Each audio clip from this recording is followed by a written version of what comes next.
No episódio de hoje de Sem Barbas na Língua, respondemos a perguntas, sugestões dos ouvintes e muito mais. Os homens têm medo de mulheres independentes e confiantes. Não, tu és maluca. Há quem tenha sentido Jesus dentro deles. Sim. Olha, põe aquele podcast enquanto fazemos amor. Diz o que pensas, mas não pensas no que dizes. Eu não preciso de ajustar contas absolutamente com ninguém.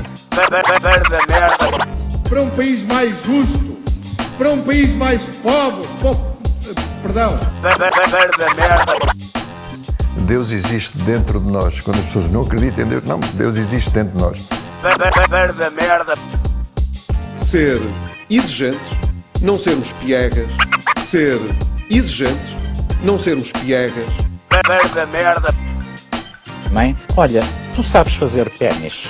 Ela fez 4, mas não sabe fazer ténis. Não sabe fazer ténis. Ai, que informação dramática.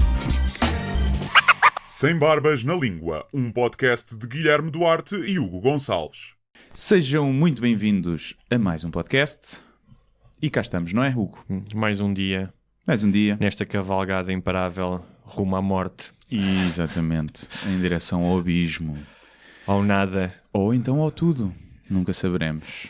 ou saberemos? Saberemos, mas não voltaremos cá para contar a ninguém. Não. À partida. É uma falta de respeito. Se há vida depois da morte, ninguém vir cá avisar-nos. Não é? Se calhar estão fechados em algum sítio. No caixão. Não é? Estão lá as almas todas presas no caixão. Pense nisso. Ou numa orgia global. Sim, acho que sim. Todos fundidos num só. Fundidos num só. Hoje temos um programa especial É. em que queremos sentir Cristo dentro de nós e os ouvintes também. Também, é verdade. Já sentiste Cristo dentro de ti? Nunca senti Cristo dentro de mim. Não. Há quem tenha sentido Jesus dentro deles. Sim. Na prisão. Sim, exatamente. Ou não. Jesus. não. Mas hoje temos um programa dedicado às dúvidas e perguntas dos ouvintes. É verdade. Eu não vi nenhuma. Não viste nenhuma? Não vi. Não olhei para Tu elas. és um freestyler. Não ouvi para elas. Não, mesmo as que tenho aqui no Instagram. Olha, Guilherme, tu és daquelas pessoas que nos reality shows dizem: eu sou uma pessoa espontânea. Sim, eu sou. preciso de fazer coisas novas. Eu sou o que sou. Eu sou o que sou. O que as pessoas veem é o que eu sou. Não é o que eles dizem. Para aí no ano passado fui sair com uma pessoa de nacionalidade estrangeira e quando antes de sairmos começámos a trocar mensagens e ela mandou logo uma mensagem: vamos fazer uma coisa os dois que nunca tínhamos feito e vamos não sei onde. Calma. Tipo, Viste ter dito sexo no primeiro encontro. Essa intensidade. Nunca fiz. Esse tipo de intensidade juvenil, tipo de obrigar-te a fazer uma coisa original, tem exatamente o efeito contrário, que é isso não é original. Tipo, Sim, mas pode ser giro. Imagina, olha, em vez de irmos jantar fora, ela devia ter bem. sugerido logo uma coisa. Não, então fazes, não anuncias. Olha, vou-te levar em um sítio. Pois, Mas percebes, exato. quando as pessoas, depois confirmou-se, quando as pessoas chegam com esta intensidade tipo, eu quero ficar apaixonado, então vou já começar a construir aqui uma narrativa, e isso é um bocadinho, é um sinal de que emocionalmente aquilo... Aqui, as tábuas ali do cérebro estão periclitantes. Tinha daddy issues.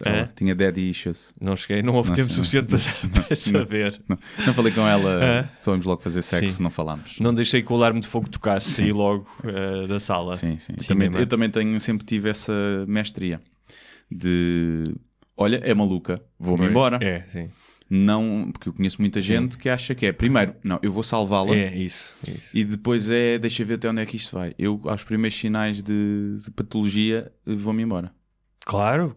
Fiz muito isso. Só Não não fiz fico- com a minha namorada, que Não. te deu estes sinais todos, mas continuamos juntos. E depois, pronto, agora tenho que aguentar, não é? Mas como em alguns casos fiz isso. Foi logo no início, não. Mas há quem...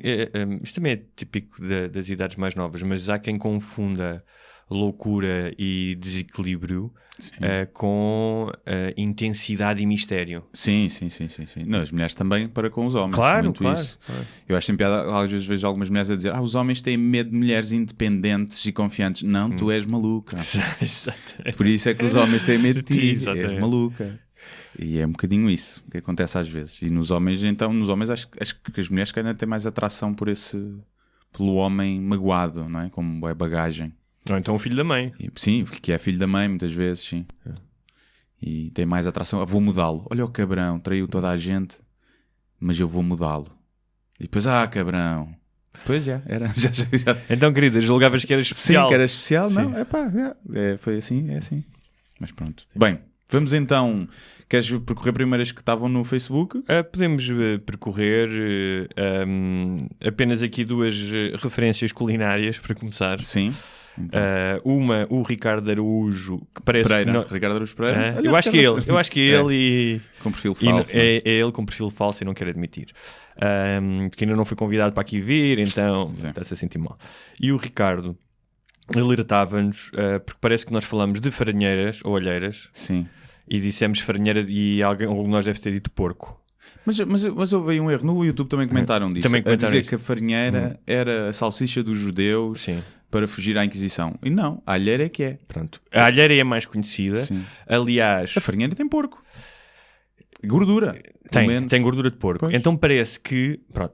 Alheira. Claramente, aquilo que toda a gente sabe, foram os judeus quando se tiveram que converter a cristãos novos. Acho que até teve origem mesmo em Mirandela, segundo eu li. Parece que não há nenhum... Eu fui à procura, não há nenhum dado histórico, uma prova que garanta e que tenha sido realmente assim. Mas é uma história bonita. Sim. Que eu conto sempre aos meus amigos estrangeiros quando vêm cá. E histórias que metem enchidos. Digo-lhes sempre, nós matámos imensos judeus e expulsámos, mas eles inventaram uma salsicha. Ai. Já viste, alguma coisa boa tinha de vir ao mundo. E quando os cristãos novos eram obrigados a converter-se, então simulavam um enchido que tinha aves em vez de porco, porque não podem comer porco. No entanto... Não podem. É? Não querem. Há muitos judeus que comem porco. Não podem. Também te digo, se estás para morrer... Sim. Estão para te matar e tu não comes uma farinheira só porque o teu Deus, achas que o teu Deus acha que não deves comer farinheira, também não sei se não mereces morrer. Digo-te já. Estás a ver? É tipo, e os teus filhos. Ou seja, tu não salvas a vida, não comes uma farinheira para salvar as vidas dos teus filhos, tens que inventar uma alheira. Eu acho que mereces morrer um bocadinho. É o que eu tenho a dizer. Sim, mas os livros do Antigo Testamento, especialmente Levítico, estão cheios de proibições completamente absurdas, não é? Mas as pessoas acham que sim, que Deus está lá no céu. Então, é o Gordon Ramsay. É o Lubomir. Ele uma vez teve uma intoxicação com enchidos, sabes? Foi e Deus deveria poder comer tudo, não é? Exatamente. Também estômagozinha que tem Deus, não é? Sim. Mas não diz lá que não se pode comer crianças. Pois. Não é?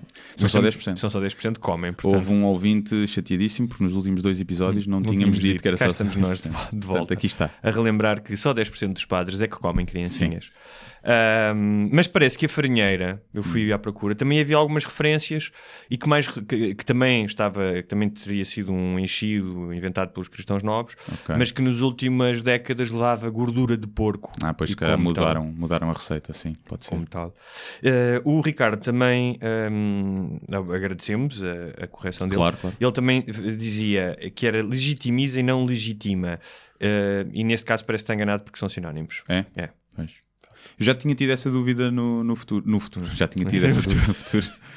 Já tinha tido, mas já não me lembrava. Já não me lembrava qual depois delas é que era. Porque eu também digo legitimiza, mas legitima também existe, sei que sim. Mas sim, tu dizes que são sinónimos, então. Sim. É isso. Pronto. O Priberan diz que são sinónimos. Sim. Pronto. Chupa, Ricardo. Eu não queria... O Eduardo Gouveia, ainda no domínio da culinária, não tem uma dúvida, mas queria partilhar connosco uma pequena história em que ele mostrou o nosso podcast à namorada e na introdução... É um erro mostrar 2 vozes tão sensuais à namorada. É isso. Ela pode... Olha, põe aquele podcast enquanto fazemos amor. põe aquilo. E pronto, mas ele lá sabe. Põe aquele em que eles falam de escatologia. Sim, aquele dos odores. E Eduardo, com todo o respeito, obviamente, o Eduardo Gouveia diz que mostrou e logo no jingle, na introdução, que o Pedro Arroja diz, ele não sabe fazer pénis. E ela ficou muito confusa e não se lembrava daquilo e pensava que ele estava a falar de não sabe fazer pene.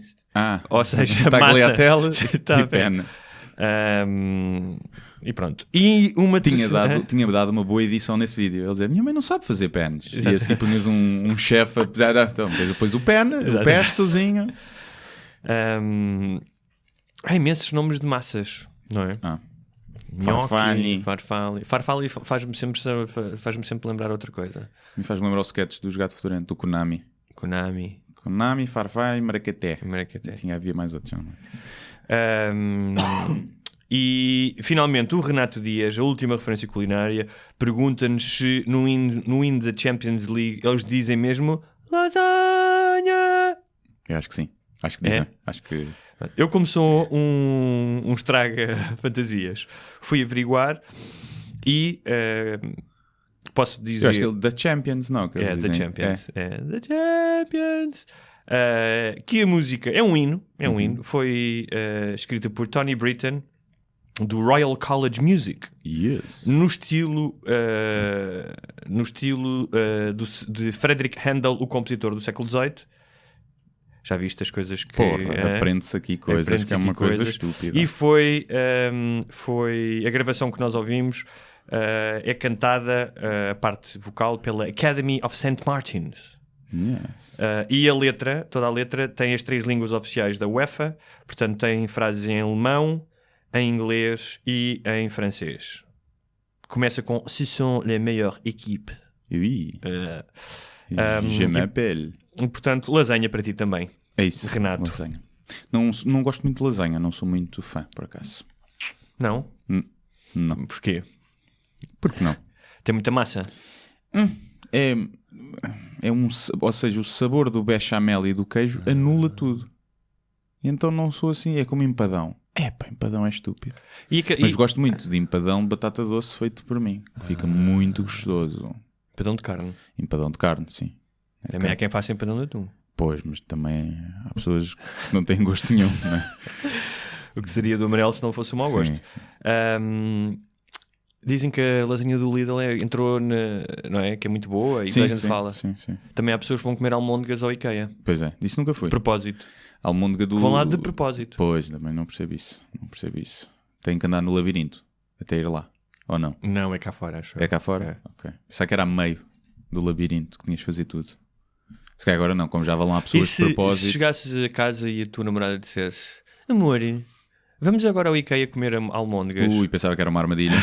Era uma armadilha. Aquela queria que tu fosse às compras. Claro, queria que fosse às compras ver móveis. Mas também com almôndegas de cavalo não te convencia, não era isso? Não, já aprendi a ir ao IKEA, já nunca mais. Já foi uma vez. Não.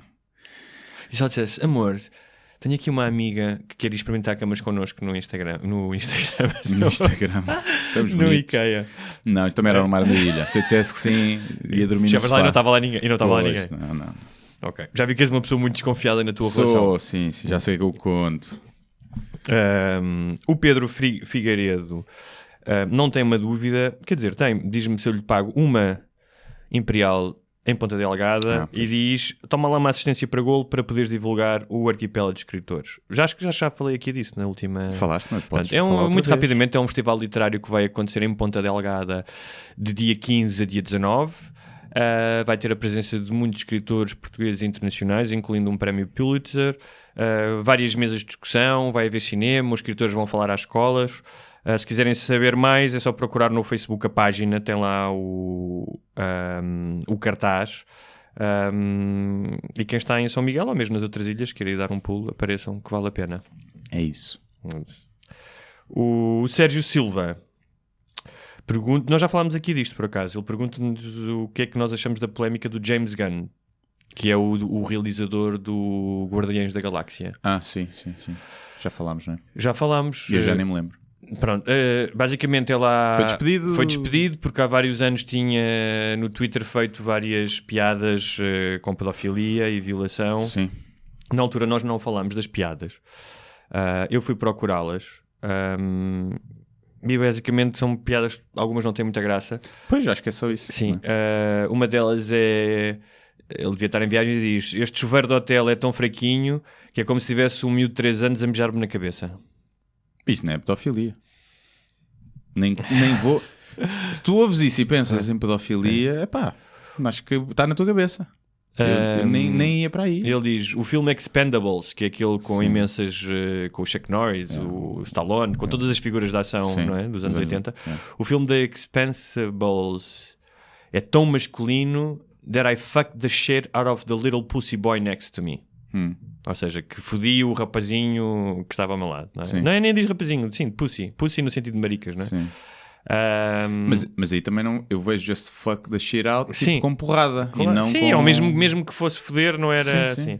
E depois... Normalmente os pedófilos não vão para o Twitter dizer que violaram uma criança. É curioso porque ele de facto tem imensas piadas com rapazinhos. Também eu tenho. Depois diz... e depois ele faz uma... Ele deve ter aqui uma coisa que é Unromantic Movies. Portanto, ele muda os títulos. Era uma piada que ele devia fazer. Muda os títulos dos filmes e um deles é 3 homens e um bebê com o qual eles tiveram sexo. Depois há aqui mais uma outra, mas tipo... E depois há a questão também do contexto, não é? Ele veio pedir desculpa e disse que tinha crescido como pessoa, que é algo que as pessoas dizem agora, e que aquele tipo de humor, ele era um provocador na altura, podia-se ver no trabalho dele, e portanto aquilo era uma forma dele chegar às pessoas. Eu acho que é normal quando és mais novo, tens a tendência e gostas de chocar, e gostas, não é? Especialmente quando tens uma atividade como a dele. E ele sempre esteve ligado à comédia, acho eu, de certa forma. Pelo menos os filmes dele têm... Pois, a questão... Eu acho que o grande erro é esse, é pedir desculpa. Já se viu que para esta onda dos juízes da internet e do politicamente correto, pedir desculpa e assumir erros não serve de nada. E portanto eu acho que é um erro fazer-se. É dizer assim, olha, se fosse hoje, se calhar não escrevia porque cresci, mas não posso pedir desculpa por tweets que eu escrevi há 5 anos que eram piadas apenas. Portanto, vão todos tomar... Sim. E depois é aquilo que nós já falámos aqui, que é a questão do contexto. Pois. É? Pá, é o Twitter, estás a ver? Imagina que é um pedófilo que foi apanhado e que faz uma piada sobre uma criança que ele violou. Isso é uma coisa. Sim. Se tu és pode ser boa piada. Pode ser boa, mas é uma coisa. Assim. E outra questão é, tu estás a fazer uma piada, não és pedófilo, não é à custa de ninguém, não é à custa de nenhuma vítima pessoal. E a pedofilia existe. Claro. A questão é essa. Se a pedofilia... Nunca ninguém comesse crianças. E ele está a falar disso, tu pensava, bem, este gajo é mesmo... Aliás, nunca tinha passado pela cabeça de ninguém fazer sexo com crianças. Mas aí o problema nem era a piada, era o facto de ele ser pedófilo. Não, era o facto daquilo estar na cabeça dele. Claro. E dele se ter lembrado daquilo, ou de aquilo incentivar pessoas de alguma forma a serem pedófilos, que parece-me que piadas não vão incentivar nunca ninguém a ser pedófilo. E agora, a pedofilia existe, é uma coisa da sociedade, e como outra coisa qualquer, está suscetível a ser feitas piadas. Há piadas boas, há piadas más. Ou há pessoas que acham piadas boas e há pessoas que acham piadas más, é mais assim.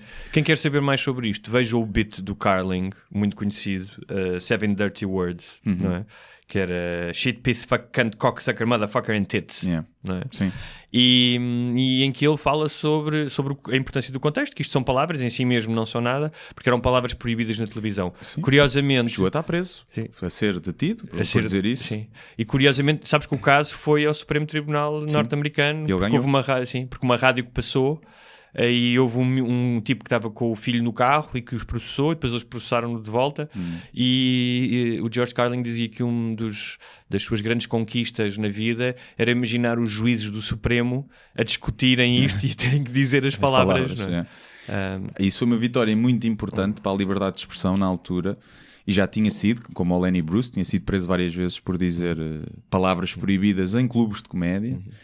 E depois agora parece que regredimos. Parece que estamos a regredir. Andou o pessoal a lutar para que possamos dizer o que nos apetecer. E eu percebo que haja regras. Atenção, eu acho que se estás nos programas da manhã da rádio não deves dizer caralhadas, não é? Porque há crianças a ouvir no carro. E deves ter noção que estás nesse contexto e conter-te. Sim, por isso é que quando... Por isso é que há uma ERC e essas coisas todas, não é? E, por exemplo, mesmo de manhã às vezes estou a ouvir notícias e muitas vezes dizem, não estava a ver uma coisa da BBC, dizemos que a próxima reportagem tem palavras para adultos e tem imagens gráficas, se estiver com crianças, tenha isso em atenção. Claro, sim. Agora, a partir do momento que estás num sítio em que as pessoas é que se escolhem seguir-te e estás numa rede, que mesmo que não seja tudo de maiores de idade, todas as pessoas que lá estão já ouviram as asneiras todas, não é? Mais algumas. E acho que não faz sentido nenhum, principalmente isso ter depois repercussões a níveis profissionais, como ser despedido só para parecer bem, só porque há pressão social. Porque se for o teu chefe, vê aquilo e diz, pá, não gosto, não quero trabalhar com esta pessoa, eu ainda percebo. Estás a ver? Agora, quando eu trabalhava, se eu pusesse piadas que o meu chefe ia ver que ele não gostava, eu percebo que ele, depois em termos pessoais, isso pudesse minar a relação e ele não quisesse trabalhar comigo. Agora, por virem pessoas ligar-lhe, era a mesma coisa, pessoas telefonarem e dizer, olha, despeça este gajo porque ele fez uma piada no Twitter que eu não gosto, que é basicamente isso. E ele lá, está bem, vou despedir. Epá, então esse gajo, o chefe é um conas. E depois também há esta coisa da justiça popular que me faz lembrar tipo o século XIII ou XII, em que a população corria para a rua porque tinham visto uma mulher com um gato preto, então ela era bruxa. Sim. Ou seja, a forma precipitada como se julga. E mesmo noutro caso, como o da Roseanne, em que ela aí tinha um historial de racismo, mas parece que estava toda em ambient, mas a questão não sabia que ela era negra. Houve uma série de coisas, mas mais do que tudo, ou seja, ainda que eu não tenha a perfeita certeza se houve ali uma intenção ou não racista, depois de saber a história daquela mulher e o que é que ela já passou e de onde é que veio e de facto ser uma pessoa com problemas mentais, já esteve internada. Mais do que tudo, não é dizer se ela tinha razão ou não tinha razão, porque o meu primeiro impulso, esta gaja tem que sair. Foi um primeiro, todos temos esse impulso, mas se calhar devíamos combater um pouco esse impulso e saber mais antes de opinar, porque mesmo que mantenhas a opinião, pelo menos entendes porque é que aquela pessoa fez isso. Podes criar empatia ou não, ou podes criar até uma maior repulsa, mas mais do que tudo não agir tão reativamente. Sim, ou perceber que foi só uma piada mal feita, ou uma coisa... É que essas pessoas que dizem isso são normalmente aquelas, esse pessoal mais de extrema esquerda, que foi quem atacou a Roseanne e que tem mais por trás. Também é ao contrário, porque também foi atacado pela extrema-direita. Sim, também há. Nesse aspecto espelham-se. Mas é menos, acho que é menos. Nas redes sociais é menos. São os mesmos que dizem que a doença mental deve ser levada a sério. Não é? E que depois às vezes até desculpam alguns criminosos dizendo que é uma doença mental. Mas depois neste caso, a doença mental não lhes interessa. Sim. Não lhe interessa ela ter sido internada, ela estar a tomar ambient, ou lá como é que aquela merda se chama. Não interessa isso. É para julgar porque ideologicamente é diferente delas. Ela apoiava o Trump, etc. e tal. E então descobriram ali o rastilhozinho para fazer explodir.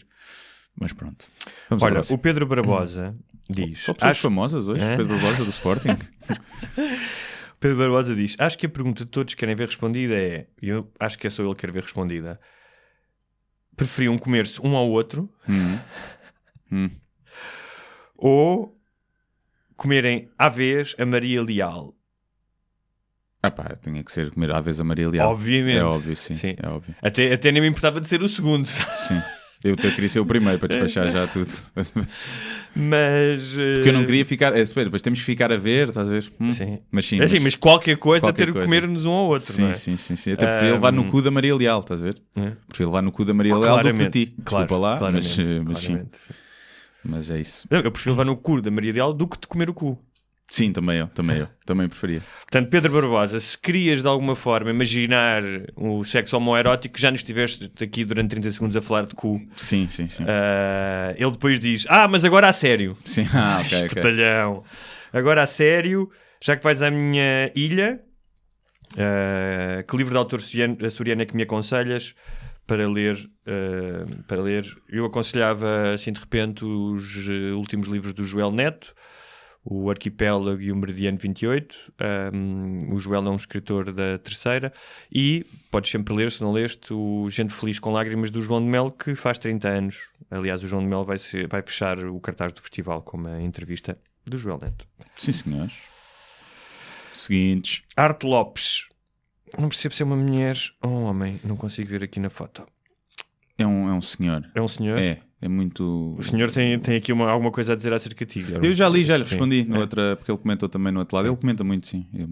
Mas eu vou ter que expor. Podes expor, sim. Porque tu pensavas que eras unânime, mas afinal... Ainda bem que não sou. Ele diz que o Guilherme Duarte é excelente na escrita, mas tem dificuldade oral.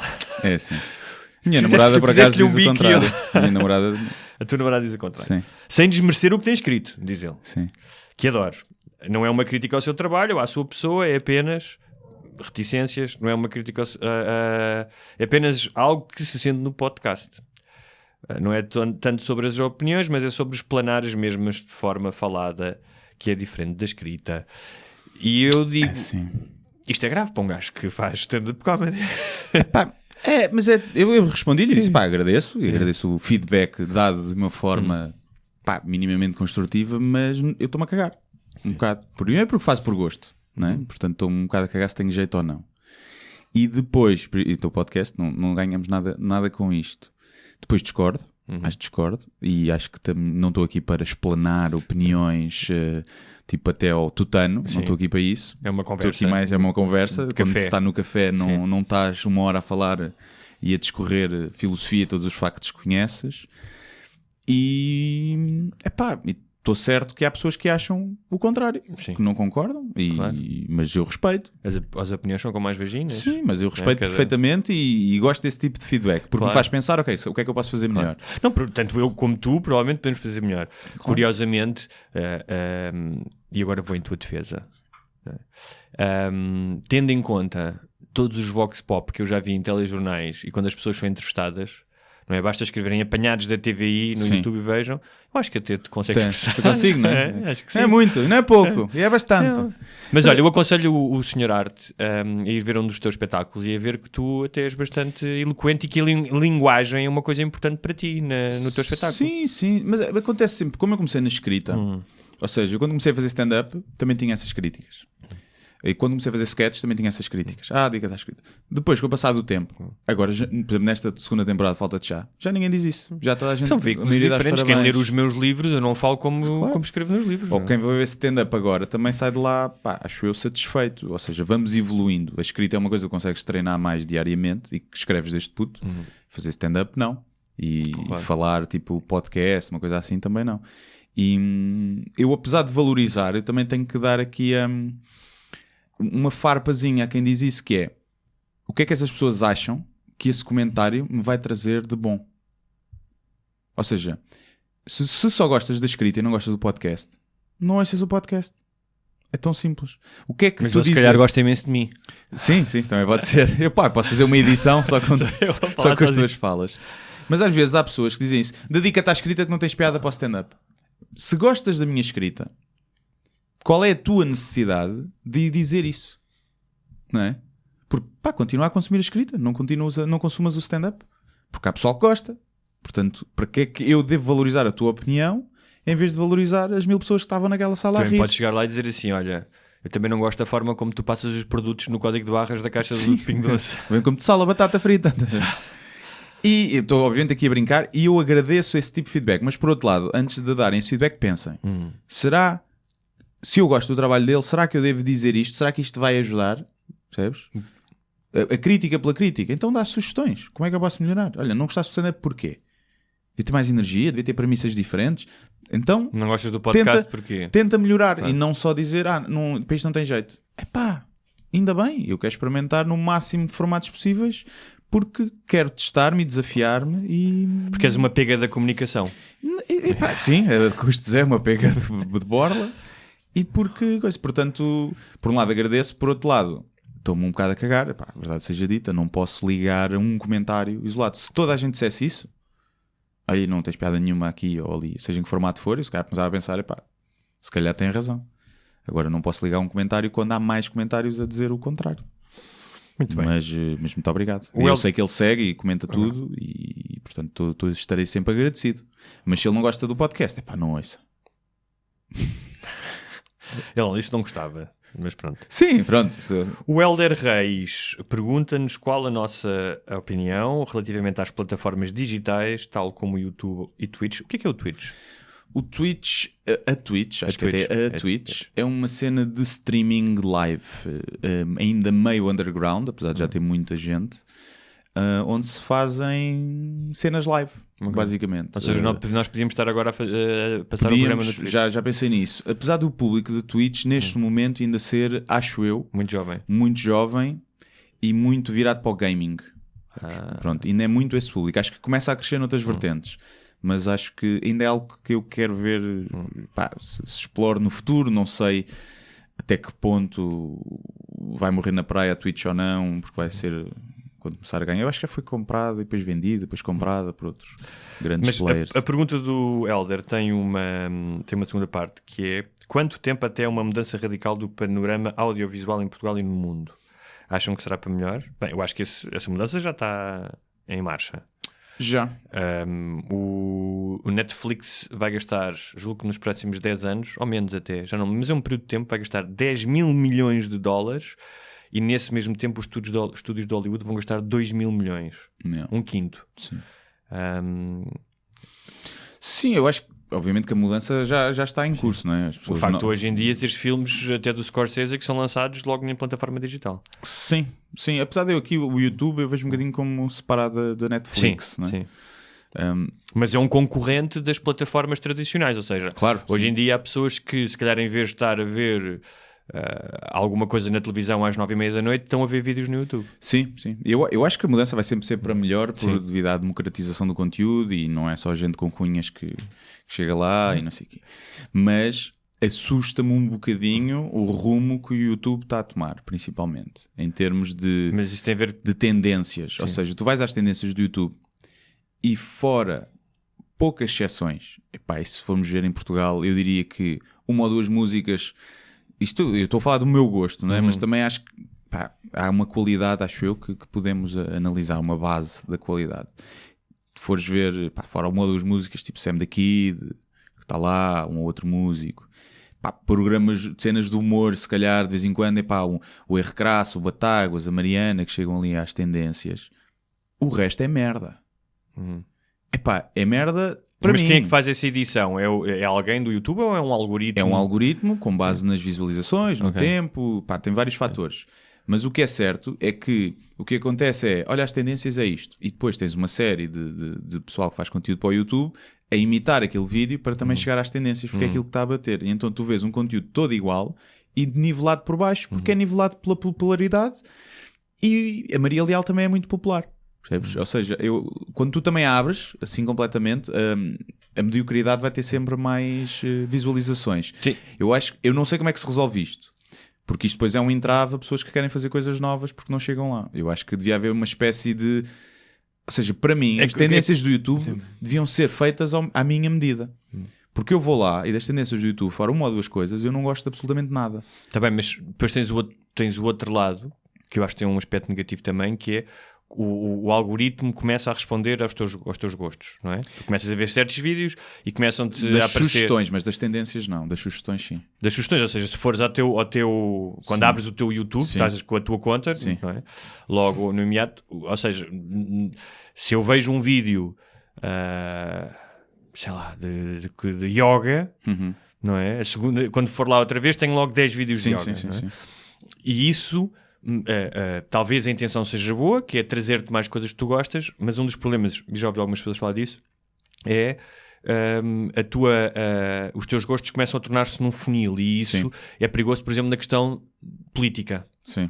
Ou seja, eu às vezes vejo alguns vídeos da CNN de informação, não é? Alguma coisa. Depois começam a aparecer vídeos que são feitos por opositores do Trump, em que são imagens da CNN, mas o título é tipo quase propaganda, é tipo CNN diz que Trump está maluco, ou seja, para agradar aos mais radicais.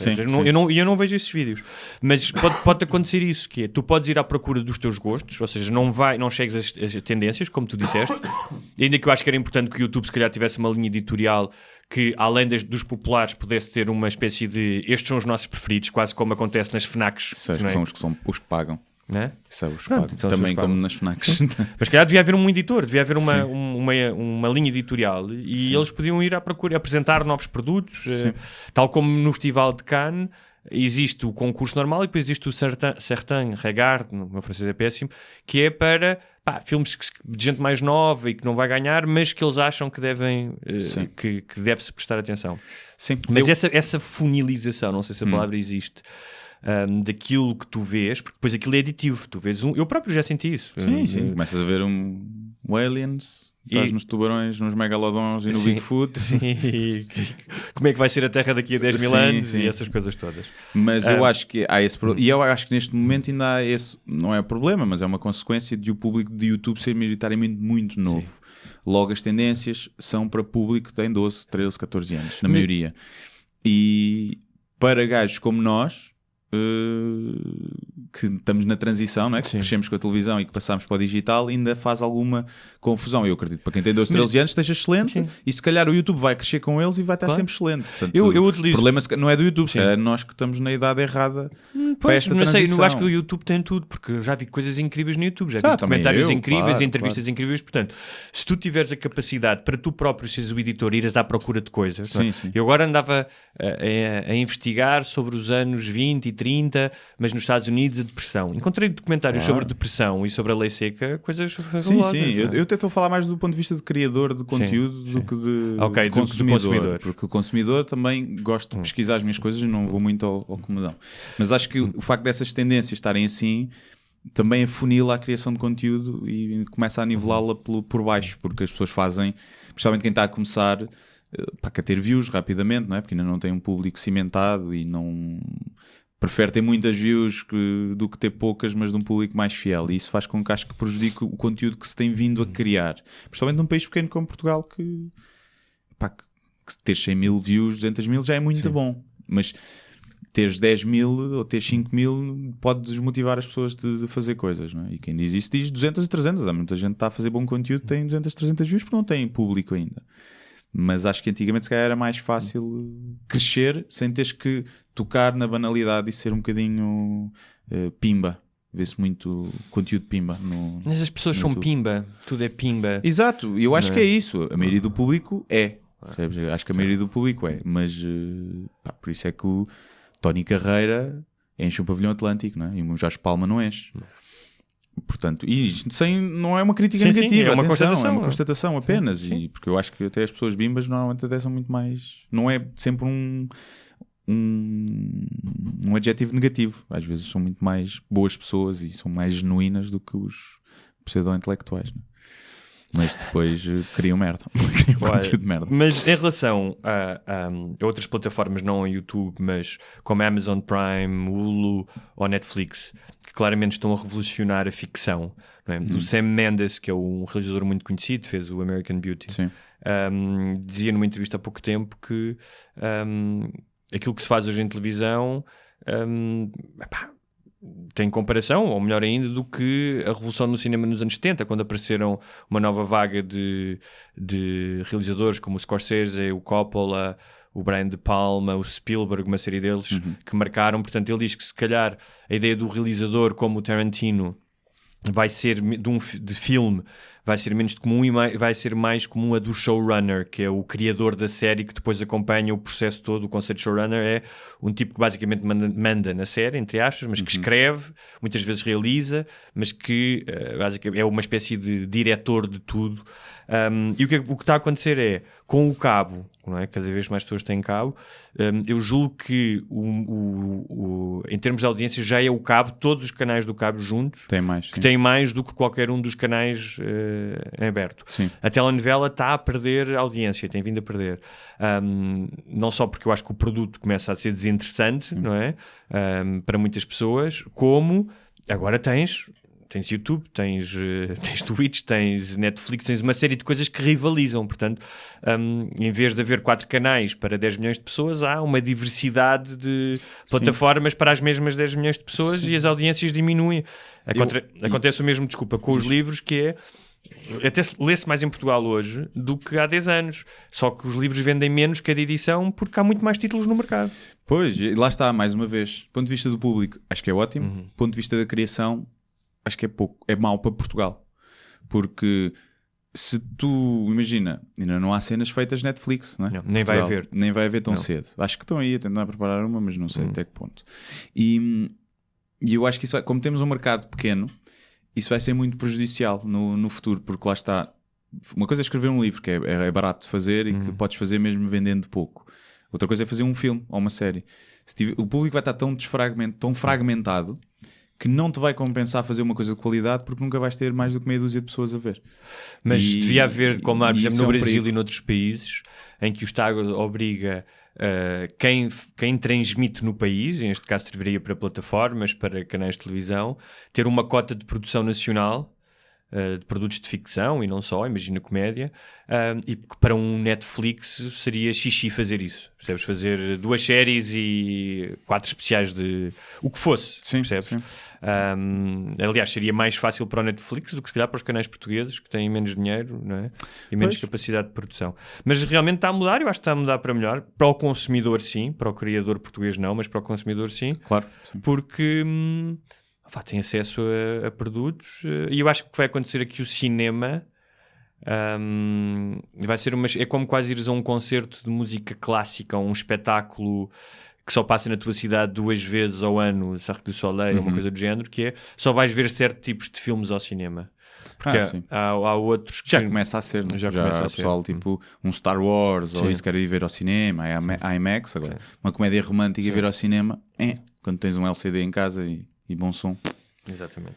Perde-se uma coisa em 2 géneros de filmes, de terror e comédia, Sim, que sim. é estar junto de outras pessoas, seja com medo, seja a rir. Sim, e sim. isso é uma experiência interessante, essa do contágio, não é? Se calhar metes o teu capacete de realidade virtual e estás lá, como se estivesses no cinema com as outras pessoas todas ao lado.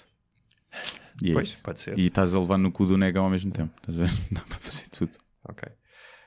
Diz o Zé Ferreira: acham que se pode manter uma relação com alguém com ideais totalmente diferentes? Tenham algum amigo que sabem ser racista ou maltrata mulheres? São 2 perguntas, portanto, Sim. não é? Com pessoas com ideais diferentes, se for aqueles ideais fundamentais de tipo, sei lá, eu acho Não baterem que... mulheres? Sim, pode ir por aí, é tipo, eu não namoraria com alguém racista, né? Sim. Muito menos com uma negra racista, não dava para namorar com ela, né? Ela podia ser só racista em relação aos asiáticos. Podia ser. Acho que não, nessas questões fundamentais não, mas ainda há pouco tempo estava a falar disso com a minha namorada, de se eu era capaz de namorar com alguém que acreditasse em Deus, e sim, sem problema nenhum, desde que não puxasse Deus para a relação, para uma threesome, e desde que não ficasse ofendida com o facto de eu brincar com a religião, não tinha problema nenhum. Até podia ir à missa ao domingo, desde que não me obrigasse a ir com ela. Claro. Agora, é difícil porque isso acaba depois por se interferir em outras coisas, mas não me via problema aí, ou alguém de ser de... imagina, do CDS, estás a ver? Sim. Eu tenho Não. amigos que são Se mais... fosse do PNR, difícil, estás a ver? Amigos muito próximos. O espectro político até acho que depende mais para a esquerda, mas há amigos meus que têm algumas ideias mais de direita. Sim, e tenho com amigos algumas que até são eu mais concordo. de direita, sim. Sim, tenho alguns amigos que estava a pensar agora. Agora, é o que tu estás a dizer, em questões fundamentais. Tenho amigos que são contra o aborto, percebes? Não, ou seja, mas em questões de tipo de direitos humanos, apesar do aborto eu achar que entra aí, mas tipo... Sim, mas nenhum deles... Acha que os homossexuais devem ser mortos, estás a ver? Não era capaz de ter Ok, amigos assim. sim. Conheço, amigos não tenho, mas conheço pessoas, já privei com pessoas que pensam assim. E por isso é que eu já privei. sim. Não entraram no meu círculo de amigos às vezes por isso. Porque é normal. Mas eu até acho saudável. Eu tenho um amigo que dá catequese, por exemplo. Meus grandes amigos da catequese e é religioso. E falamos sobre isso, também é giro ter. Tenho outro amigo que acredita em signos, estás a ver? Tenho outro amigo que até acha piada a touradas. Ou seja, no meu círculo de amigos tem coisas diferentes. Claro. E eu também valorizo isso. Não quero dar com pessoas que pensam exatamente como eu. Eu acho que há uma desafiante. diferença. No outro dia estava a ouvir uma entrevista de um paleontologista, não é? Dos dinossauros, é assim que se diz? Paleontólogo. Era o que eu queria ser quando fosse grande. É sério? E ele estava-lhe a perguntar ter-lhe mostrar um vídeo sobre um tipo a desacreditar os dinossauros, que os dinossauros não existiam, não é? E ele estava a explicar que não lhe interessava ter uma conversa com aquela pessoa, porque aquela pessoa tinha uma agenda, ou seja, aquela pessoa partia de uma premissa e ia arranjar factos, entre aspas, para justificar a sua opinião. E que o processo dele, enquanto paleontólogo, era o contrário. Era ir à procura de factos para poder construir uma teoria a posteriori, não é? Chama-se pensamento científico. Mas que lhe interessava pessoas que estivessem na dúvida. Que não sei, esses sim. E eu acho também, acho que há pessoas, eu já me já estive diante delas, em que não vale de nada ter uma conversa que seja uma discussão. Sim. Uma coisa era tu te sentares e saberes que outra pessoa estava aberta a ouvir os teus argumentos e havia um espaço para ela pensar sobre eles. Outra é tu entrares numa discussão, como eu já entrei, hoje em dia acho que já tendo a entrar, em que basicamente as pessoas estão a degladiar-se com os seus argumentos para ver quem é que sai por cima. Sim. E aí, eu acho que realmente não adianta. Eu acho que há certos votantes do Trump e do Bolsonaro que seria impossível conseguir... Sim, mas também usado o Bloco de Esquerda. Também usado o Bloco de Esquerda. Claro que sim. De esquerdista a esquerda direita. Sim. Isso é uma percentagem, talvez sejam 10%, como Sim. os padres, que só lá vão com matá-los. Era matá-los. Eu aí gosto só porque saio da discussão a sentir-me inteligente. Cansado, mas foda-se. Sou mais inteligente que este gajo, estás a ver? Às vezes serve para isso. Mas também não entro muito nessas questões que já... que ninguém vai me dar de opinião. Não vale a pena. Estás a ver? Mas, por exemplo, estou interessado em ouvir bons argumentos vindo de quem gosta de tourada. Por exemplo. Sim. E já ouvi, um ou outro. Claro. Não justificam, não mudam a minha opinião, mas ok, não é aquele argumento do o boxe também é permitido. Quando dás esse argumento é 2 chapadas na cara. Sim, não é? Esse do boxe não fosse assim. Agora há outros argumentos que eu consigo perceber que, ok, está-se bem. Até porque o touro não está a treinar ali vários meses para ir para a arena, não é? Como um pugilista, e não recebe um prémio no final, não recebe um cinturão a dizer campeão do mundo. Sim, e não pode desistir a meio. Sim, o pugilista pode mandar a toalha branca e desistir a meio e ir embora para casa. O touro não.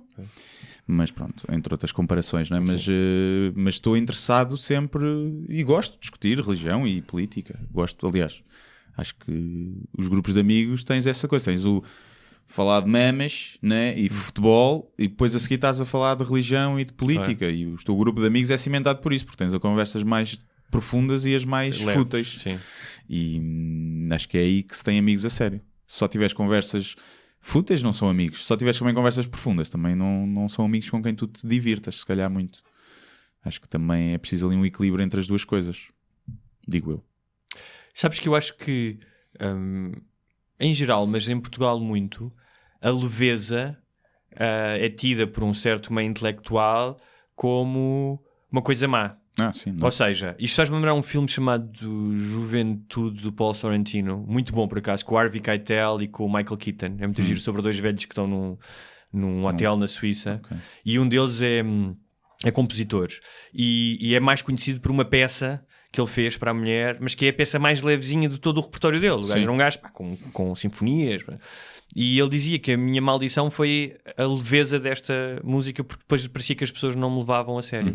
Então é essa ideia. Eu às vezes até como escritor até senti isso, que é o facto de ser escritor e escreveres os tipos de romances que eu escrevo, ou seja, em que quero ir ao fundo das coisas, depois não te permite que tu tenhas uma postura, como aqui no podcast ou nas redes sociais, de uma maior leveza e que possas ser patético, que possas dizer um disparate, que eu acho que todas as pessoas são em algum momento na sua vida. Existe um bocadinho esse preconceito de que para ser profundo e bom tem que ser sério, quase cerimonioso, estás a perceber?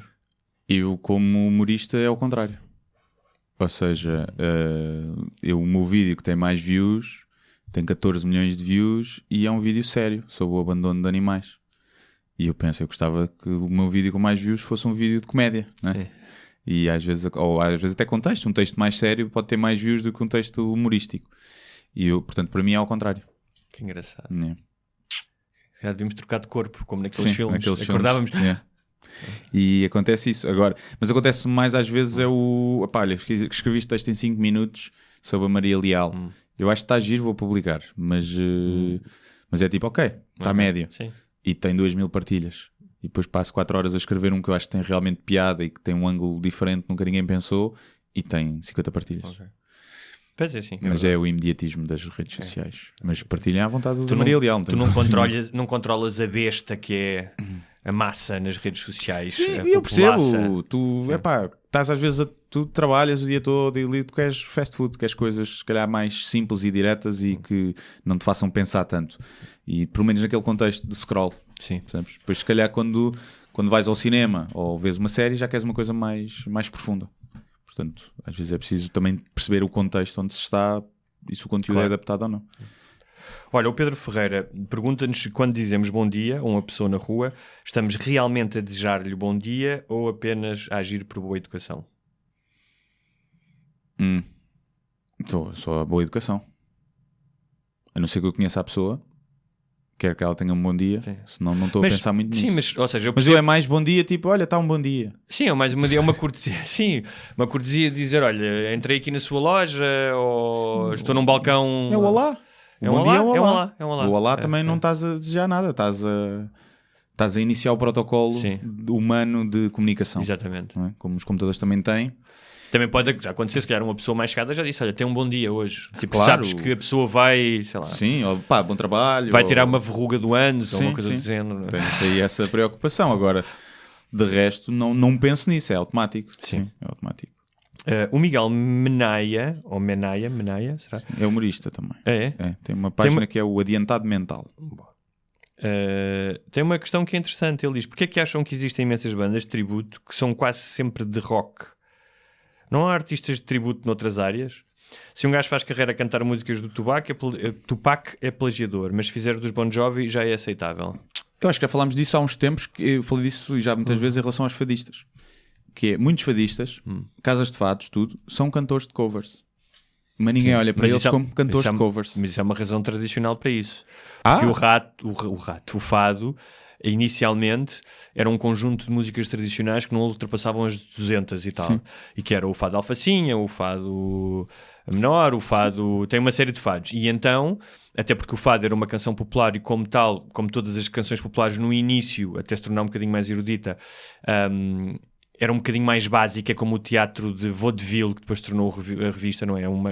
Quando eu digo mais básico, não quero ser... Não é estar a dizer mal, mas os compositores e os escritores de letras, até especialmente à chegada da Amália, em que apareceu o Alain Ullmann, que era um pianista, e os poetas todos dos anos 50 e 60, era escrita por pessoas mais humildes e mais simples, e vê-se isso, as rimas, e a música era mais simples. A partir do momento em que trazes pessoas com uma maior profundidade e cultura, o fado também se... e aquilo que a Amália fazia no início, as pessoas diziam, isto não é fado, isto é canção, isto é outra coisa. E hoje em dia, alguns desses fados que eram considerados canções são fados. E então o que é que as pessoas faziam? Compunham novas letras para repetir sobre essas músicas, entendes? Portanto, também há uma razão histórica para isso. Sim, mas mesmo hoje, tu se lançares um CD de fados da Amália, tributo à Amália, lindo, fadista. Se tu lançares um CD de músicas aos YouTube, olha, mais uma banda de covers do YouTube. Ou seja, o fadista é muito mais levado a sério, né? E há fadistas que são apenas e só intérpretes, tal como uns gajos de uma cover. Não tem ali nenhuma criatividade, não, ou seja, fazem as coisas com a voz, mas não há ali sabes arte. Que há muitos artistas de músicas originais que não escrevem nem compõem a música deles. Claro, são outros compositores, haverá imensos. Até o Rui Veloso, não é? Tinha o Carlos T, que tinha os letras, mas pronto, ele escrevia a música. Mas pronto, sempre achei isso estranho, mas por acaso nunca tinha pensado como Naya diz aí do rap, que é realmente não há tributo a rappers. Não achas também porque o rap é também por ser uma pessoa individual, não há ninguém a fazer bandas cover de um tipo individual, não é? É os Queen, não é o Freddie Mercury. Ninguém faz do Joe Cocker, faz dos Pink Floyd. Estás a entender? Não sei se... não faz do Joe Cocker, tu não achas faz. Que há uma... Tu não há um animador de casamento que vai cantar o You Can Live Your Head On. Mas canta só... Ele está a dizer, bandas de tributo é que só cantam, não é? Há os Pink Floyd australianos. Esses gajos só cantam Pink Floyd. Não é banda de covers. Não sei. Há as bandas de tributo, que são coisas diferentes. Um cover de Robin Williams... Há muitos imitadores de Michael Jackson, não é? Sim. E do Elvis. Pois, e do Elvis. Eu também não sei se não será porque os brancos, o homem branco, tem uma tendência, é mais fácil apropriar-se das outras coisas. E se calhar na cultura negra não se querem apropriar do trabalho dos seus homies. Se calhar. É mais mal visto. Podes fazer tributo ao Eminem, não é? Estás a ver? Ou Vanilla Ice. Sim. Mas por acaso... Mas sempre achei curioso isso, principalmente dos fadistas, mas dos rappers nunca tinha pensado nisso. Realmente não há. Também é um fenómeno mais recente, não é? Ou seja, não tens rappers de há 50 anos. Mas também tens outra coisa. quer dizer, há rappers da altura, os Bon Jovi são de 80 e tal, já havia rap, não é? Sim. Mas também tens outra coisa, Mas que não foram fenómenos à escala global. só agora, nos Sim, últimos anos, sim, é que o rap sim. tem E chegado tens outra coisa que é, global. se tu cantares bem, se tu cantares, pá, tiveres uma boa voz, metem-te uma guitarra e uma bateria e tu cantas uma música dos Bon Jovi. Pois. Mas rapar é mais difícil. Pois é. Apesar de não ser preciso teres voz, tanto, Sim. não é? Mas é mais difícil. Sim, e é mais difícil trocar. Ou seja, tu até consegues fazer uma cover dos Bon Jovi e dar-lhe o teu cunho pessoal, não é? Mudar E um no bocadinho a rap, melodia e a métrica. No rap, não. No rap é muito difícil o beat desencaixares Sim. a métrica do beat e encaixá-la Claro. de outra forma se não tiveres muita skill para fazer isso. É muito difícil. E por isso é que o rap normalmente ao vivo não é espetacular. É raro. No rap ao vivo, Sim, é raro o rap ao vivo ser espetacular. Não, há muito mais diferença de um rap ao vivo. Ou seja, vive mais da performance física em palco e dos convidados do que propriamente soar-te bem. Nunca te soa tão bem o rap ao vivo. Porque é quase um trabalho de laboratório, toda a produção, não é? Encaixar a métrica, tal, os flows. Muito bem. O Diogo Faria pergunta, sendo os dois escritores, nós, se os livros são caros ou baratos.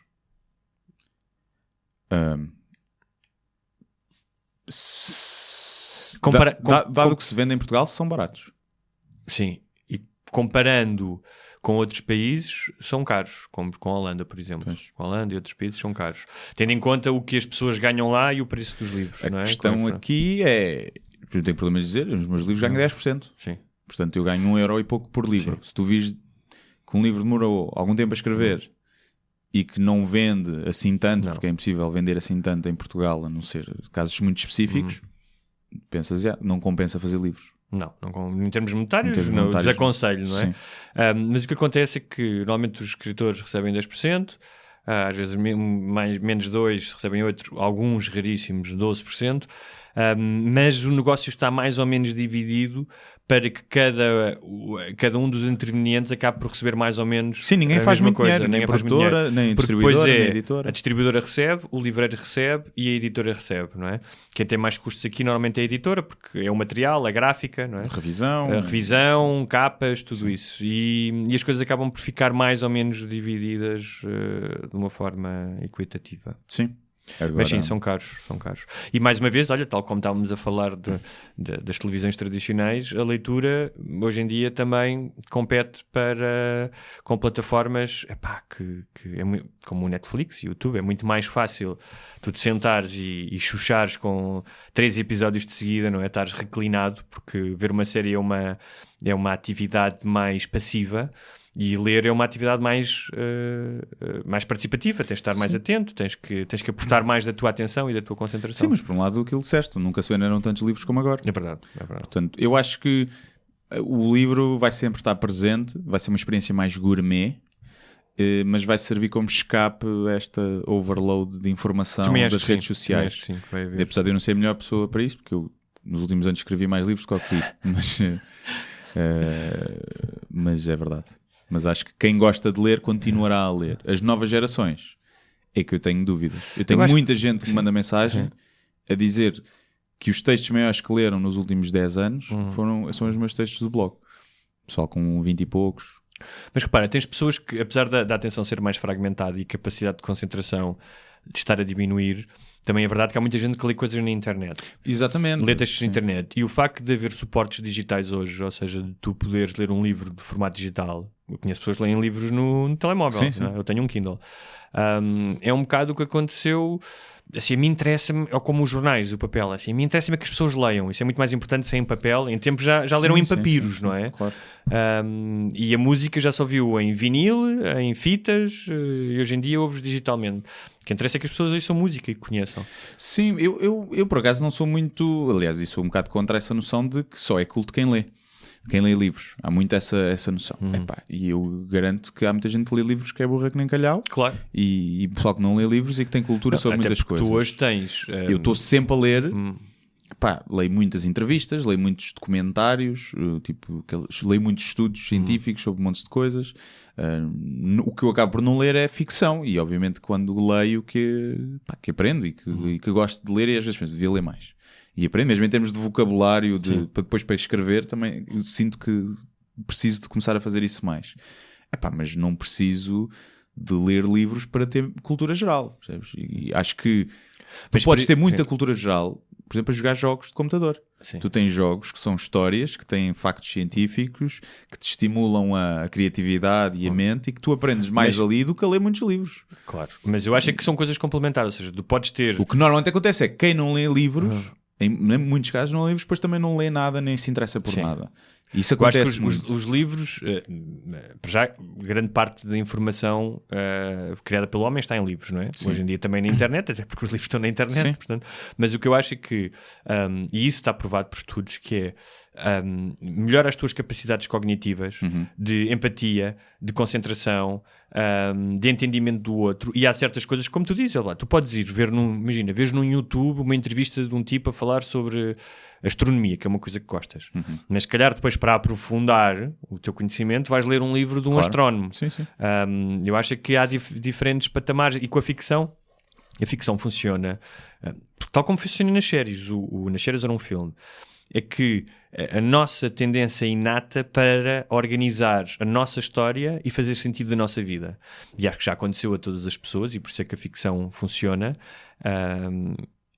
É tu veres alguma coisa, veres uma série, veres um momento ou uma passagem no livro em que algo que tu de alguma forma sentias mas não sabias expressar, ou que estava afundado no teu inconsciente e que vem ao de cima, e que te permite ter um entendimento melhor do que é ser um ser humano, percebes? E muitas vezes até é um breakthrough para algum problema que tu tenhas. Claro, e depois outra coisa que é sentires que és parte de algo maior, que afinal és igual aos outros e que as pessoas passam pelas mesmas coisas do que tu, não te sentes tão sozinho. Sim, mas lá está, acho que pode acontecer isso noutros formatos. Claro que sim. Claro que sim. Mas sim, acho que é importante. Não gosto da arrogância de pessoas que às vezes é como... Não conheces Kandinsky? Tipo, não tens cultura nenhuma. E depois perguntas-lhe uma pergunta básica de biologia e não sabem. Estás a ver? Para mim acho que é mais importante perceberes de biologia e de antropologia e da vida do que propriamente saberes quem é que foi o pintor expressionista ou abstrato mais conhecido do século. Cara, que vos foda. Bom, já Paula Garcia tem 2 dúvidas bastante longas. Agradecemos que sejas tão prolixa. Temos que ler agora, tá? Temos que ler muito. Ela diz: knock knock, está aí alguém? Suponho que se estiver é o Guilherme. Por acaso foste tu que colocaste esse post? Hã? Foste tu que colocaste o post. Mas porque ela pensara que tu és uma pessoa mais presente nas redes sociais. Porque tu já disseste muitas vezes que não costumas estar por lá. Aliás, tu quiseste criar a página para partilhar várias coisas e estudos e aprofundar. Foi na primeira semana, fizeste. Eu tive os últimos meses, mas eu vou insistir, prometo. Faço aqui uma promessa.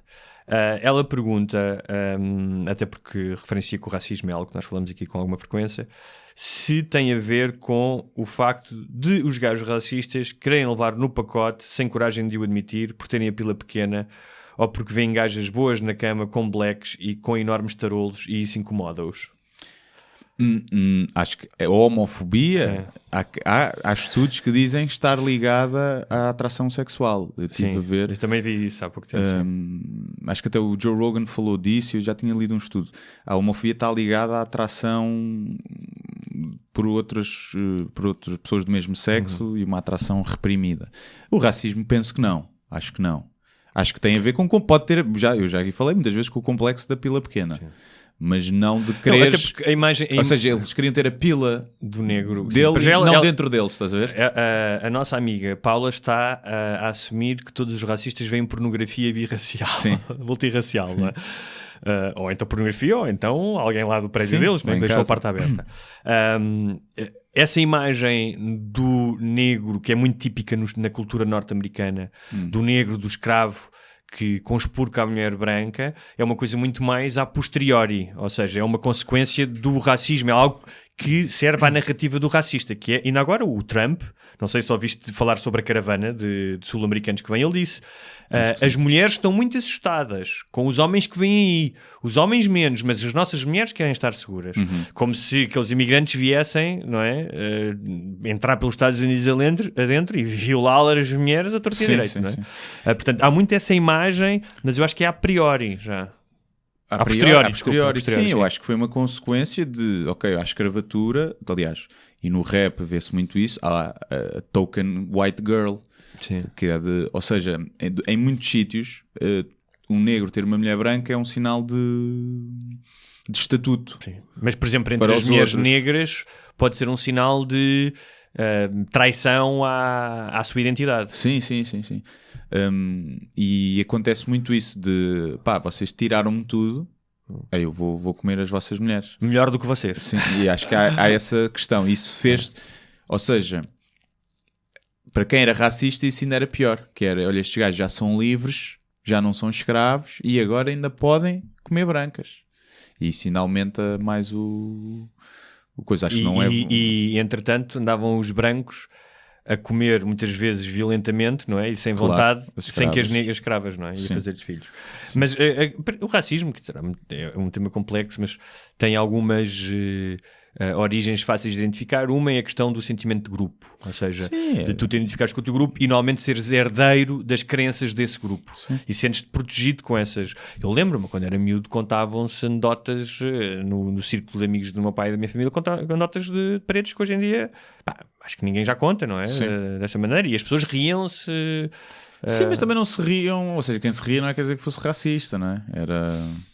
Sim, mas havia... Eu sou capaz de ouvir uma anedota racista dessas antigas agora e tipo... Está bem, mas havia, o que estou a dizer é, sentia em algumas pessoas, e não estou agora nem sequer não estou a fazer isto eu com juízo de valor, que era uma certa geração, especialmente uma geração que foi à guerra e que esteve em África e que provavelmente viu uma África em que os negros eram despojados e eram inimigo e eram mais ignorantes do que os brancos, porque era assim, porque tinham sido explorados, porque não, quer dizer, não, a maioria dos negros não andava nas mesmas escolas, não tinha as mesmas condições que os brancos, e que tivesse uma...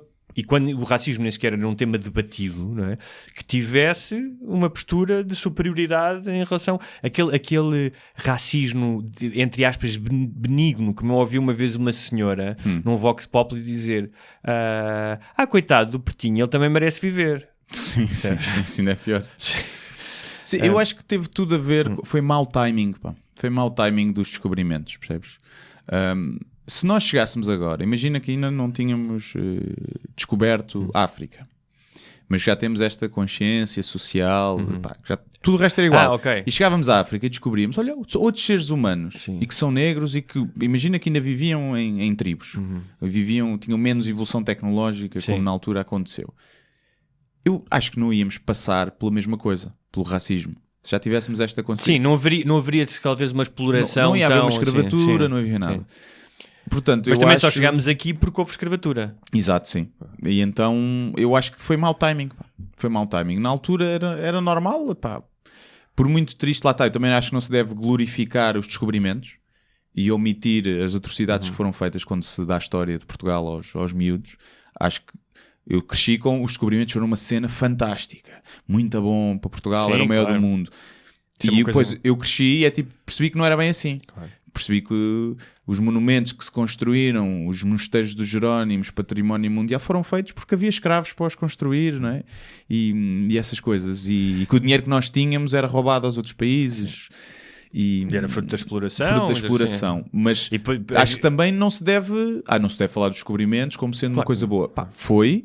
Mas metê-lo no contexto... Para já foi a primeira globalização da história, das civilizações. Permitiu trocas de informação, de ciência, de técnicas de medicina, ou seja, os portugueses chegaram ao Japão, não é? E a vida humana não valia o mesmo na altura. Portanto, é preciso pôr essas atrocidades no contexto e também não a julgar com a consciência social. Mas sabes que há uma coisa interessante. No outro dia o Neil deGrasse Tyson estava a falar disso, que era o astrofísico, que para ele provavelmente o maior acontecimento para a espécie humana era a viagem o que é que a viagem de Colombo tinha iniciado nas Américas. Porquê? Porque o Homo sapiens aparece em África, não é? Expande-se para a Europa e para a Ásia, e depois, durante um período de degelo, o Homo sapiens na Ásia consegue atravessar para a América e durante milhares de anos foi descendo América Central, América do Sul. Portanto, todas aquelas tribos nativo-americanas, os aztecas, os índios da Amazónia, são descendentes de asiáticos. Só que depois, quando o gelo voltou a aparecer e o estreito, agora não me lembro do estreito, acho que é de Bering, que fechou a ligação entre a América e a Ásia, durante 10 mil anos, esses Homo sapiens não tiveram contacto com outros Homo sapiens. E se tivesse continuado, ao fim de mais não sei quantos milhares de anos, seriam duas espécies diferentes, inevitavelmente. Portanto, o que o Colombo fez, ou se não fizesse ele faria outro, obviamente. Foi por engano. Foi por engano. O que fez foi juntar novamente duas estirpes, não sei se é a palavra correta, para biólogos, da mesma espécie, e iniciar o que é hoje o Homo sapiens, que é uma miscinização de vários tipos de Homo sapiens. Sim. Isso é interessante, nunca tinha pensado nisso. Mas pronto, o racismo é mau. Olha, é o moral da história. Diz a Paula ainda pergunta, assumindo que a sua premissa de que os homens com pila pequena que não gostam de ver negros é que está na origem do racismo, porque é que há racismo entre as mulheres? Isto segundo o racional dela, não é? Que é por causa das pilas. Mas há menos. Achas que as mulheres são menos racistas? Acho que sim. Acho que há. Achas? Acho que há. Eu vejo mais homens. As mulheres podem ter os mesmos preconceitos e não gostar e não se querer dar e não querer um homem negro para a filha. Isso acontece. Mas aquele racismo com raiva, com maldade, vejo mais vindo da parte de homens, porque a agressividade vem mais dos homens. Então, tu achas mais passivo-agressivo o racismo das mulheres. Sim, achas, tipo, claro. Se quiseres ser preto, tu é que sabes. Faz o que quiseres.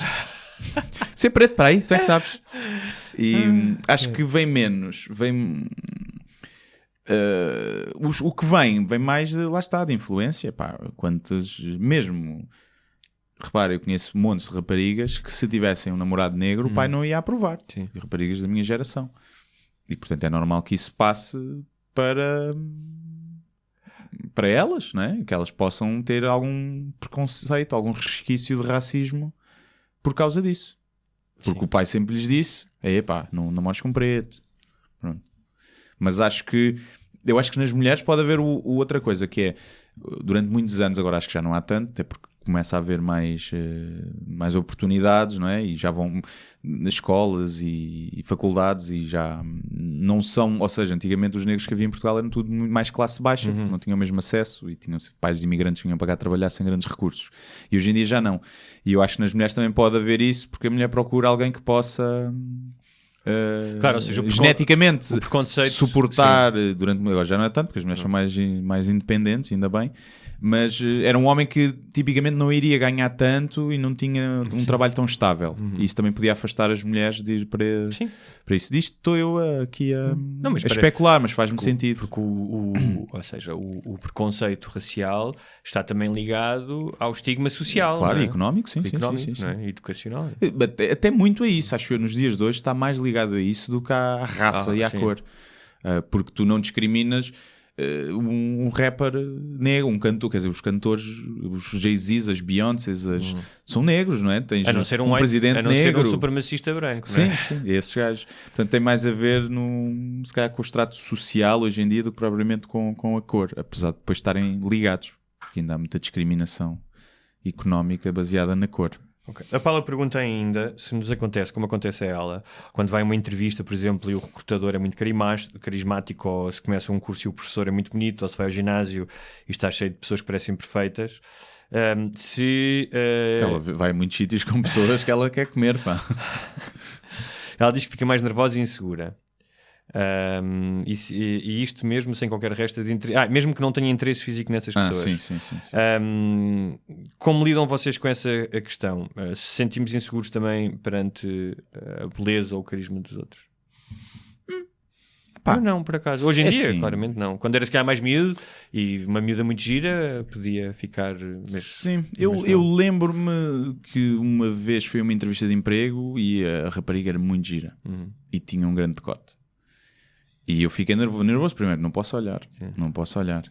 E depois era muito simpática, mas é aquela simpatia de recrutador, estás a ver? Claro.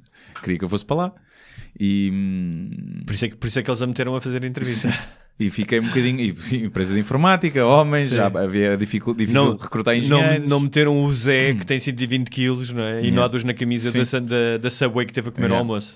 Mas, pá, sim, acho que ficas sempre um bocadinho... Não sei se mais nervoso, ou seja, vêm todos os pensamentos à cabeça. Ou seja, se eu for a uma entrevista e a rapariga não desperta qualquer interesse, se fosse uma rapariga que eu visse na rua não despertasse qualquer interesse, eu estou focado apenas na entrevista. Se a rapariga for gira, o meu cérebro de macaco começa logo a dar sinais para outro sítio. Não é que eu não vou aqui, vou seduzir a gaja que vou comê-la aqui. Não é isso sequer que passa pela cabeça, mas ficas logo quero agradar a esta recrutadora, mas quero agradar a esta mulher. Acho que ligas os dois chips. Sim, como tu dizes, não acho que tenha que ser e tentas ter mais piada. Não, tentas ser não mais... acho que seja uma coisa consciente. Não. É agora és boa, então agora vou-te sacar. Sim. Não. Mas ligas o chip de queres agradar a esta pessoa na vertente pessoal e na vertente profissional. Acho que sim. Se for um homem, por exemplo, um homem bem parecido e com carisma e não sei o quê, não me faz confusão. Já não me liga isso. Não, mas podia ligar-te no sentido de sentires mais diminuído, não é?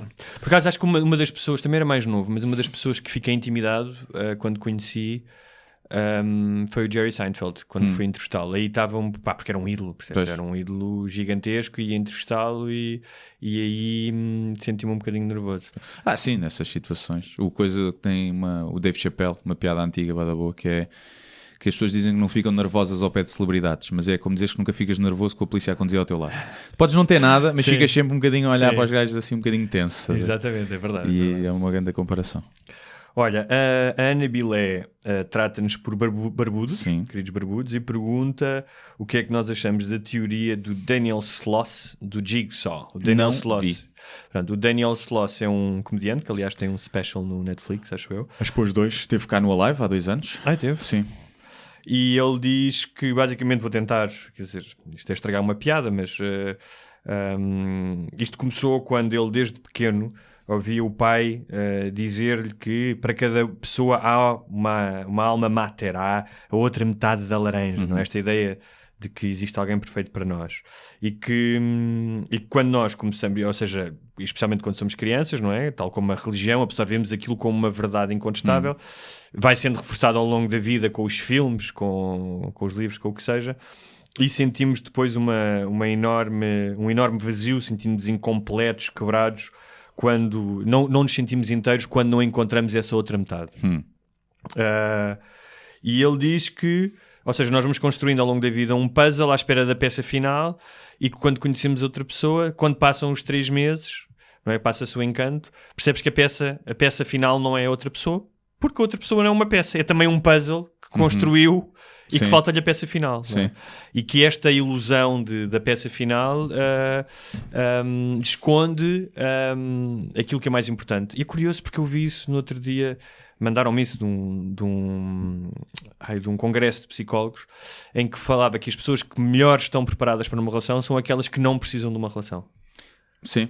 Não é? Porque essa ideia do inteiro é, se estiveres bem contigo mesmo, então se não estiveres à procura de uma solução mágica da banha da cobra. Sim, eu acho que há raras exceções em pessoas que encaixam perfeitamente e que são felizes para sempre. Eu nem sei se isso aconteceu alguma vez ou são só as pessoas que dizem, mas depois odeiam-se entre 4 paredes.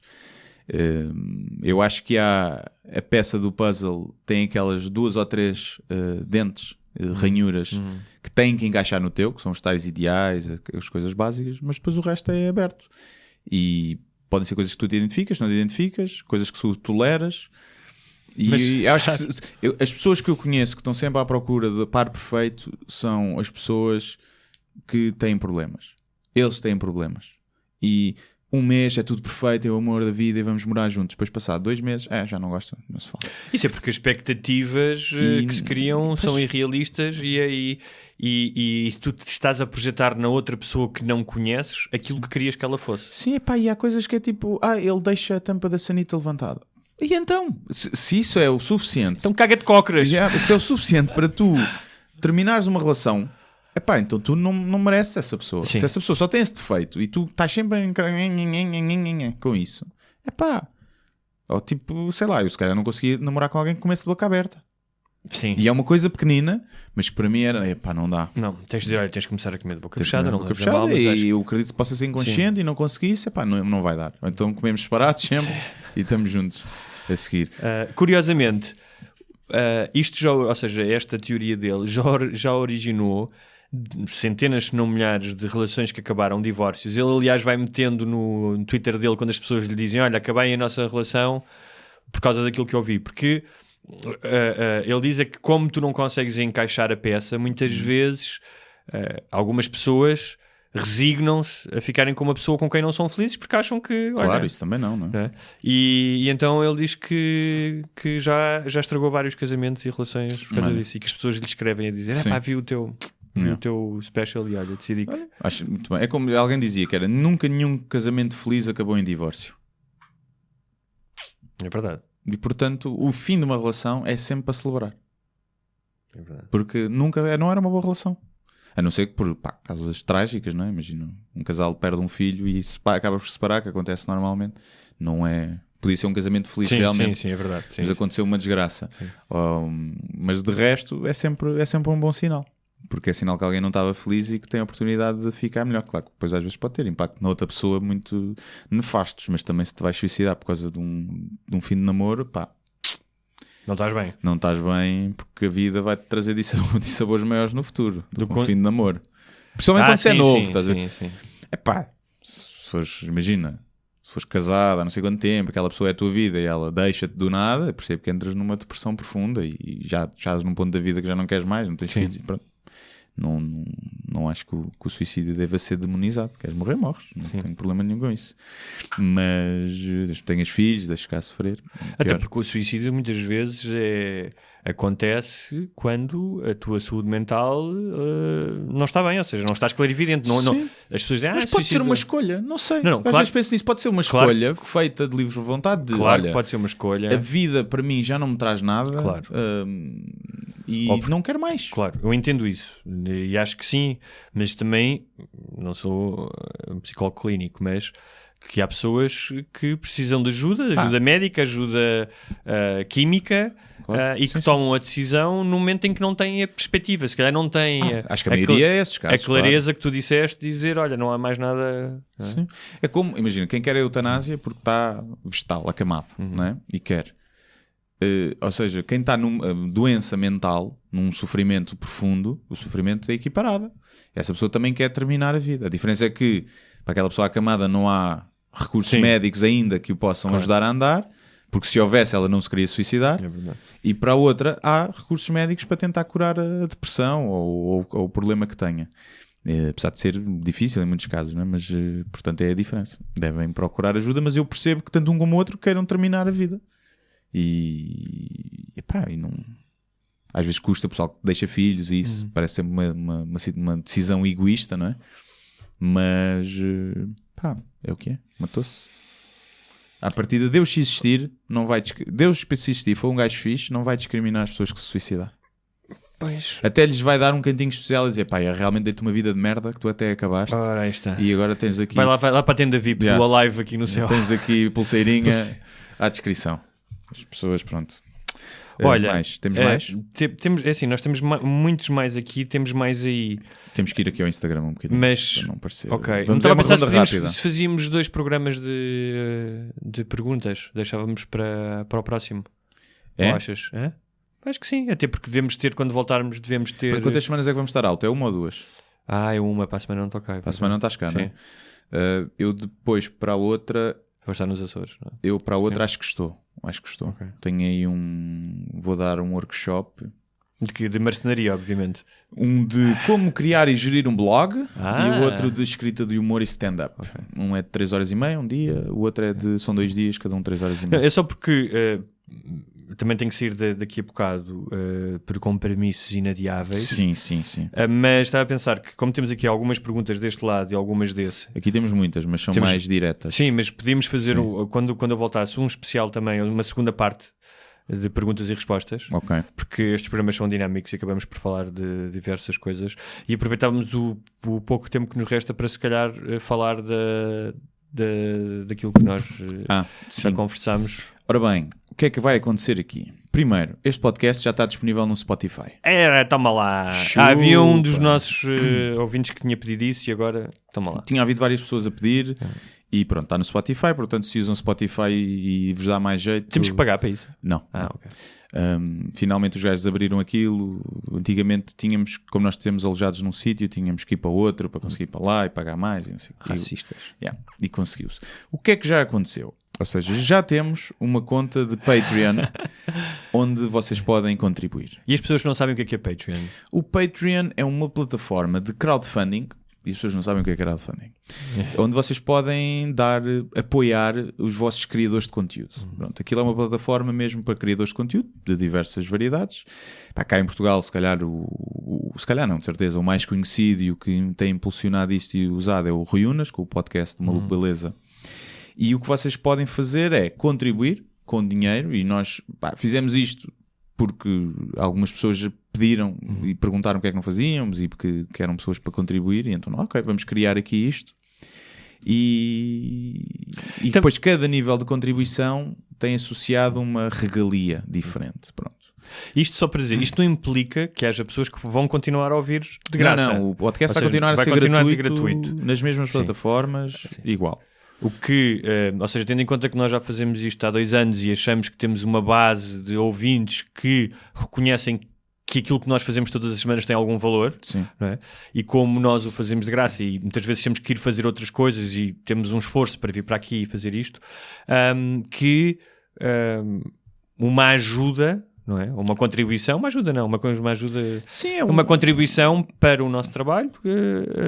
Sim, ou seja, isto não é uma questão de esmola, de donativo e de esmola, porque nenhum de nós precisa disso para não precisamos viver. disto para comer, exatamente. É uma questão de, como falámos, colocar isto um bocadinho acima nas nossas listas de prioridades. Para sermos mais regulares, e temos sido durante há muito tempo que não faltamos. Sim, mas muitas vezes, por exemplo, basta o Guilherme ter que preparar um show ou estar a filmar alguma coisa, eu estar cheio de projetos para termos menos tempo disponível para preparar isto, porque temos que pagar contas. E, portanto, se calhar com uma contribuição, mesmo que simbólica, conseguiríamos tirar mais horas da nossa vida, e isso, eu acho que isto pode-se refletir também na qualidade do programa. Claro, sim. Não é? Sim, e eu acho que acaba por ser o futuro. Vais ter muito conteúdo gratuito na net e continuas a ter, mas vais poder fazer pequenas contribuições para o conteúdo que tu queres. Ou seja, em vez de estar o Estado a pagar séries e isto e aquilo e a taxa de audiovisual, isso que já toda a gente paga indiretamente, tu vais poder escolher os conteúdos que tu queres pagar. Ou seja, da mesma maneira que as pessoas gastam 7 euros para passar 1h30 a ver um filme, não é? Que tem as suas atrações que nós não temos, mas também, proporcionalmente, nós por mês damos 6 horas de entretenimento às pessoas. Não é? Sim. E quanto é que vocês acham que isso vale, não é? Claro, e daí vêm os níveis de contribuição, ou seja, o que nós aqui vamos criar é um nível base que começa num $1 e não é $1 por programa, é $1 por mês. Sim. Portanto é €1, não é? Sim, ou seja, fica 25 cêntimos por cada programa. Por cada programa, essa é a contribuição base. E depois vamos ter outros níveis que vos desbloquearão acesso a coisas que nós ainda vamos criar. Provavelmente um acesso para perguntas que serão, em todos os episódios teremos uns 10 minutos dedicados às perguntas dos patronos.